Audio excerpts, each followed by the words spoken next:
They say history turns on battles. They're wrong. History turns on moments where someone almost speaks and doesn't. This is one of those moments. Zangu stared at Velgrynd and mistook mercy for invitation. The Arshan Emperor had faced war, rebellion, assassination attempts wrapped in silk and ceremony, but he had never faced living divinity. And instead of fear, his mind broke sideways. Disbelief curdled into fantasy. He didn't kneel.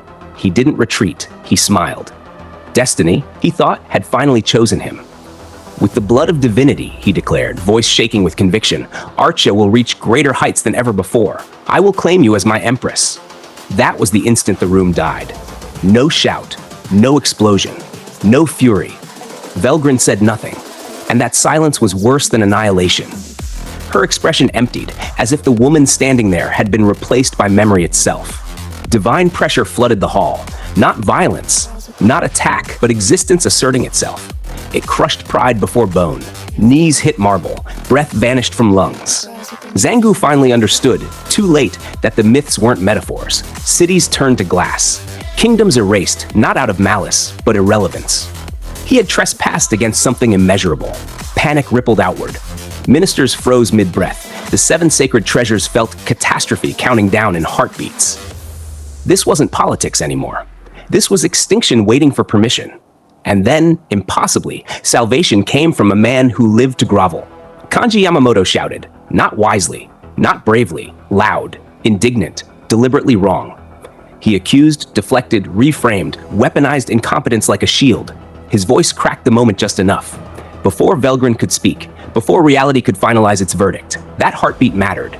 Because Emperor Oharu arrived in that sliver of stolen time. Smooth words, desperate damage control.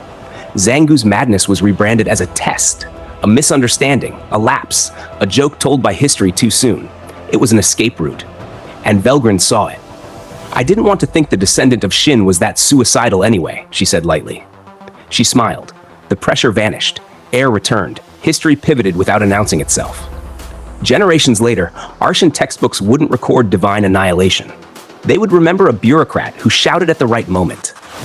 Kanji Yamamoto's shameless groveling earned him immortality, not as a hero, but as proof that timing and nerve can save the world when strength cannot. But the summit wasn't done breaking people yet.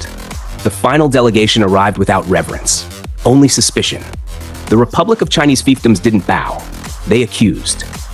General Secretary Wang Rongren branded Velgrynd a Yoma imposter and unleashed his elite Dragon Fist bodyguards like faith made flesh. Hostility filled the air. Velgrynd didn't see enemies. She saw lineage. At the mention of Long, her demeanor softened. Someone by that name did call his skill set Dragon Fist, didn't he? To the delegation, it sounded like mockery. To Velgrynd, it was reunion. Steel met inevitability when Xianhua stepped forward. The Holy Fist. Calm. Resolute. Carrying generations of honed spirit in her hunpo. She alone sensed the truth. This isn't anyone you could ever beat. And still, she asked to fight. Not to dominate, not to defy a goddess, but to confirm reality. The clash was decisive. To observers, it looked close. Techniques exchanged, pressure met pressure. But to Xianhua, it was education.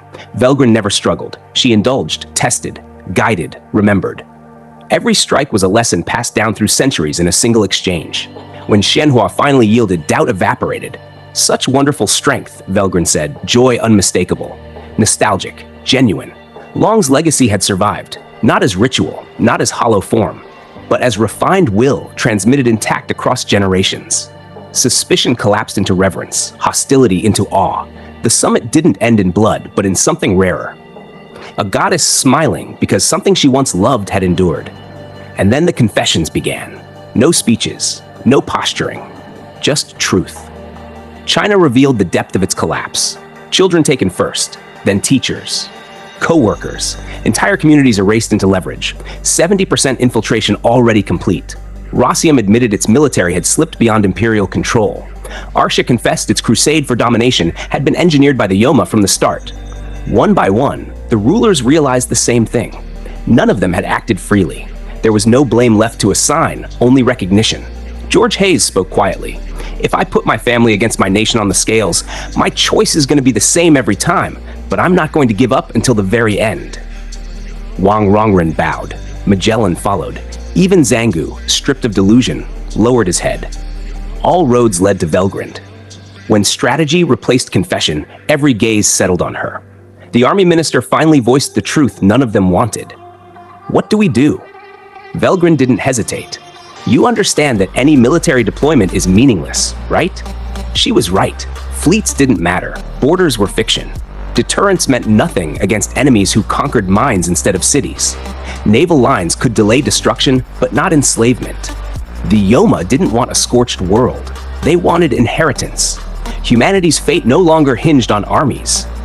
It hinged on whether Velgrynd chose to care. She reduced their options to brutality. Either leave all of this to me, or try a little harder by yourselves. It wasn't strategy, it was judgment, and it humiliated every title in the room. But humiliation didn't break them. Resolve replaced it. One by one, champions stepped forward. Japan's master swordsmen refused to hide behind a goddess. Arch's 7 sacred treasures pledged their lives in place of their emperor. Xianhua bowed, not asking for victory, only the right to grow in battle. Even Billy, Azaria's young protector, stepped forward knowing he stood below the rest. They chose to fight. Velgrynd's response revealed how close humanity had come to being abandoned. If you had opted to leave everything to me, she said, I would have protected only those I wanted to protect. The implication was ice cold. Instead, she prepared them. Mortal weapons were reborn, a sword, a revolver. God-class artifacts forged without ceremony. Effortless. Final. All rippled through the room, but Velgrynd was clear. Only Xianhua stood as a peer. The rest wielded fragments, 1 or 2% of what they carried. And still, that was hope. The plan was set. Direct strike. Underworld gate destroyed. End the invasion at its source. Humanity would not be spectators to its own salvation. But the enemy was already watching. Delia walked the halls of Greater Rossium's palace like a conqueror. Once the 4th of the 7 sacred treasures. Broken. Reborn. Fear had been her gateway to becoming Yoma. Now a general-class officer, she oversaw destruction with cold efficiency. Rossium was expendable, and yet something was wrong. The palace was empty. No royalty. No servants, no guards, no magic, no teleportation, nothing that should have worked. It was absolutely impossible, or it should have been. China's leadership had vanished too. So had Arcea's imperial family, Azaria's president, Japan's administrative core, sealed so tightly even Yoma infiltration failed. Parallel anomalies, coordinated absences. For the first time, arrogance cracked, operations halted, retreat ordered. Atlantis called for reassessment because something was moving beyond their sight. Masahiko Amari understood before the others. They were strong, but not omnipotent. What if humans ruled instead? What if the underworld gate were destroyed? What if will, not power, decided this war? For the first time, the Yoma didn't know who the enemy was, not even within themselves.